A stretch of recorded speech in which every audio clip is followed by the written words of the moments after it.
રાજકોટની ફેમસ ચટણી બનાવવા માટે અત્યારે મેં તીખા મરચાં લઈ લીધા છે, 1 વાટકી જેટલા. સિંગદાણા લઈ લીધા છે. આને મેં પલાળી દીધા હતા. તમે કલાક જેવું આને પલાળી શકો, અથવા તો ટાઈમ ના હોય તો અડધી કલાક જેટલું પલાળો તો બી ચાલશે. એકદમ રાજકોટની જે ફેમસ ચટણી મળે છે એ ટાઈપની જ બની અને રેડી થશે. સોલ્ટ એડ કરી દઈશું એઝ પર ધ ટેસ્ટ. હળદર એડ કરી દઈશું પિંચ ઓફ કલર માટે, કેમ કે જે ચટણીનો કલર હોય છે એકદમ યલોઇશ કલર હોય છે. લીંબુ એડ કરી દઈશું. તમને ખટાશ જેટલી જોઈએ એ રીતના. જે રાજકોટની ફેમસ ચટણી છે એ મળતી હોય છે એમાં ખટાશ અને તીખાશનું પ્રમાણ બહુ જ હોય છે. તો અત્યારે મેં એક આખું લીંબુ એડ કરી દીધું છે. તમે કઈ ક્વોન્ટિટીમાં બનાવો છો એ ઉપર ડિપેન્ડ રહેશે.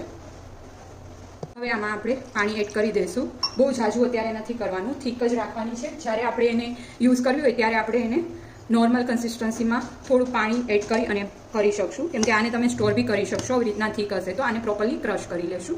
તો રેડી છે એકદમ થીક એવી રાજકોટની ફેમસ ગ્રીન ચટણી. ટેસ્ટમાં બી પરફેક્ટ એ ટાઈપની જ બનશે. આપણે આ વેટરે ટ્રાય ના કરી હોય તો શ્યોર ટ્રાય કરજો. કમેન્ટ કરી અને જણાવજો તમને મારી રેસીપી કેવી લાગે. Thank you for watching my video.